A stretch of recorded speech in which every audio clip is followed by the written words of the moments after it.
তো আমরা মরে গেলাম ঋণের দায়ে আর খাওয়ার অভাবে, এমন চিরকুট লেখা আত্মহত্যা করেছিলেন মিনারুল ইসলাম। আত্মহননের আগে তিনি হত্যা করেছিলেন স্ত্রী ও 2 সন্তানকে। নিহতদের নামে 40 অনুষ্ঠিত হয়েছে। এই আয়োজন করতেও আবার পরিবারকে ঋণ নিতে হয়েছে। অনেক স্থানে 40 করাকে অনিবার্য মনে করা হয়, না করলে মানুষ কূট কথা বলে। এবারে কিছু বলুন প্লিজ। খুবই গুরুত্বপূর্ণ বিষয় এবং এই বিষয়ে গণমাধ্যমে নিউজ হয়েছে, আমরা সেটা দেখেছি, আমাদের চোখে পড়েছে। খুবই দুর্ভাগ্যজনক একটি ঘটনা। এই ঘটনার দুটি দিক আছে, আমি দুটি দিককেই সংক্ষেপে ব্যাখ্যা করার চেষ্টা করছি। প্রথম কথা হলো, কোনো মানুষের মৃত্যুর পর 40 3 দিন আর 7 দিনের নামে যে আনুষ্ঠানিকতা হয়ে থাকে, এর সাথে ইসলামের কোনো সম্পর্ক নেই। কোরআন হাদিস কোথাও আমাদেরকে এরকম কিছু করতে বলেনি। অথচ আমাদের দেশে এটি চলে আসছে এবং প্রতিষ্ঠিত হয়ে আসছে। হিন্দুদের শ্রাদ্ধ, যেটি তাদের কেউ মারা যাওয়ার পর তারা খাবার আনুষ্ঠানিকতার মধ্য দিয়ে পালন করে থাকে, সেটাই আমাদের মধ্যে চলে আসছে। আমরা যারা মুসলিম আছি তারা না বুঝে না জেনে ইসলামের নামে এ ধরনের বিদআতে লিপ্ত হচ্ছি এবং এর ফলশ্রুতিতে আমরা একদিকে গুনাহগার হচ্ছি, অপরদিকে অন্য মানুষের উপরে জুলুম চাপিয়ে দিচ্ছি।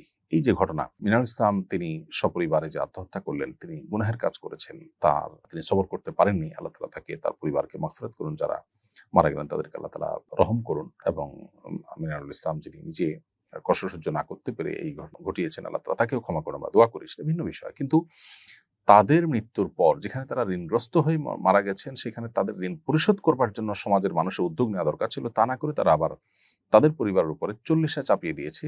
এটা কত বড় নির্মমতা সেটা বলার অপেক্ষা রাখে না। ধর্মের ভুল ব্যাখ্যা যদি সমাজে প্রতিষ্ঠিত হয়, তাহলে সেক্ষেত্রে মানুষ ক্ষতিগ্রস্ত হয়। এটা তার একটা উদাহরণ। বাংলাদেশের মানুষ যেহেতু ধর্মপ্রাণ, অতএব এখানে ধর্মের সঠিক শিক্ষা, ধর্মের সঠিক চর্চা অনেক গুরুত্বের সাথে থাকতে হবে। না থাকলে আমরা দিন শেষে ক্ষতিগ্রস্ত হব। এই ঘটনার দ্বারা সেটি বোঝা যাচ্ছে। এরকম আরো অনেক ঘটনা হয়তো ঘটে থাকে। যেহেতু মানুষ ধর্মপ্রাণ, তারা ধর্ম পালন করবেই, অতএব সঠিক চর্চার ব্যবস্থা থাকা দরকার। প্রাথমিকে ধর্মীয় শিক্ষক এবং বিভিন্ন জায়গায় ধর্ম চর্চা করার সুযোগ থাকলে একদিকে আমরা আমাদের মোরালিটিকে ডেভেলপ করতে পারবো। আমাদের সমাজে কিশোর গ্যাং সহ যে সমস্ত অনাচার আমরা দেখতে পাচ্ছি, যে সমস্ত অনভিপ্রেত বিষয় আমরা দেখতে পাচ্ছি, সেগুলো থেকে মুক্তি লাভ করবো। অপর দিক থেকে আমাদের ধর্মের সঠিক জ্ঞান হবে, তার ফলে আমরা আলোকিত হবে, সমাজ আলোকিত হবে এবং এই জাতীয় কুসংস্কার থেকে আমরা বাঁচতে পারবো। ইসলাম কোনো মানুষের মৃত্যুর পর 40 3 দিন আর 7 দিন এরকম কোনো আনুষ্ঠানিকতার কথা বলেনি, অথচ এটাকে আমরা সমাজে অনেকেই খুব গুরুত্বের সাথে পালন করে থাকি। এটা দুর্ভাগ্যজনক একটি বিষয়।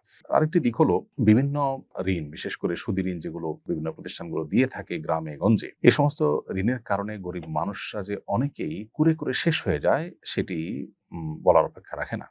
জনাব মিনারুল ইসলাম কি কারণে আত্মহত্যা করেছেন, তার ঋণটা কি এটা ছিল সেটা আমরা জানি না, কিন্তু আমরা এটুকু জানি যে এই তথাকথিত ক্ষুদ্র ঋণ ইত্যাদির নামে যে সুদভিত্তিক ঋণের বিশাল জাল বিছানো হচ্ছে, এই জালে আটকা পড়ে বহু মানুষ নিঃস্ব হয়েছেন, শেষ হয়েছেন, অনেকে জীবন পর্যন্ত শেষ হয়ে যাচ্ছে এবং ফ্রাস্ট্রেশনে ভুগছেন, গরিব মানুষ আরো গরিব হয়ে যাচ্ছেন।